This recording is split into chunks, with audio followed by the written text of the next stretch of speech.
పవన్ కళ్యాణ్ గారు కొత్తగా వచ్చిన వార్త అండి. కొత్తగా ఒకటి వెలుగులోకి వచ్చిన వార్త అన్నమాట అండి.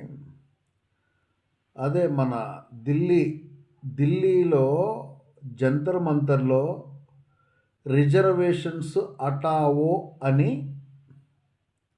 ధర్నాలు కొనసాగుతున్నాయంట.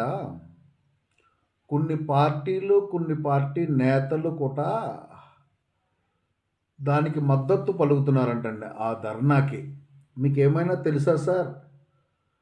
కేంద్రంలో నాకు చాలా సన్నిహిత సంబంధాలున్నాయి కేంద్ర పార్టీ నేతలతో అని మీరే కదా అంటారు పవన్ కళ్యాణ్ గారు.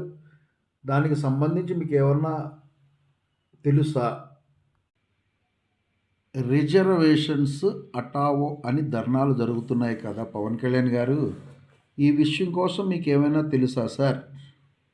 పలు సంఘాలు, పలు పార్టీ నేతలు కూడా మద్దతు తెలుపుతున్నారని కొన్ని పార్టీ వర్గాలు, కొంతమంది విశ్లేషకులు చెప్పుకొస్తున్నారు. మీకేమన్నా తెలుసా?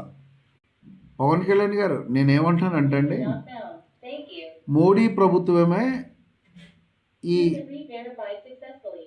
ఈ రిజర్వేషన్ హటావో అనే దానికి మద్దతు మన మోడీ గారి ప్రభుత్వమే మద్దతు తెలుపుతుందని నేను అంటున్నా. దానికి సమాధానం సార్? మొన్న కాక్రోచ్ జనతా పార్టీ వాళ్ళు విద్యాశాఖ మినిస్టర్ని, సెంట్రల్ మినిస్టర్ని రిజైన్ చేయించాలి అనే దానికి ఎంత హంగామా జరిగిందో, ఎన్ని లాఠీ చార్జెస్ జరిగాయో, ఎంతమందిని రాళ్ళతో కొట్టారో, ఎంతమందిని రక్తాలు కార్చారో ప్రజలకు అందరికీ తెలుసు. అయినా సరే ఇప్పుడు ఈ ధర్నా జరుగుతుంటే ఎందుకు అంత ప్రశాంతంగా జరుగుతుంది, ఏమీ గొడవలు లేకుండా? పవన్ కళ్యాణ్ గారు, రాష్ట్రంలో ఒక డీసీఎం మీరు, కేంద్ర ప్రభుత్వం వాళ్ళతో మీకు చాలా సన్నిహిత సంబంధాలు ఉన్నాయి అని మీరే చెప్పుకుంటూ వస్తున్నారు. సార్ దీనికోసం ఏంటి సమాధానం? పవన్ కళ్యాణ్ గారు దయచేసి ఎక్స్ప్లెయిన్ చేయండి ప్రజలకి. మీరే కాదు సార్ పవన్ కళ్యాణ్ గారు అంటారు నేను సనాతనిని అనేసి. గట్టిగా అరుచుకుంటూ చెప్పేవాళ్ళు మీరే ఆంధ్రప్రదేశ్ గవర్నమెంట్లో.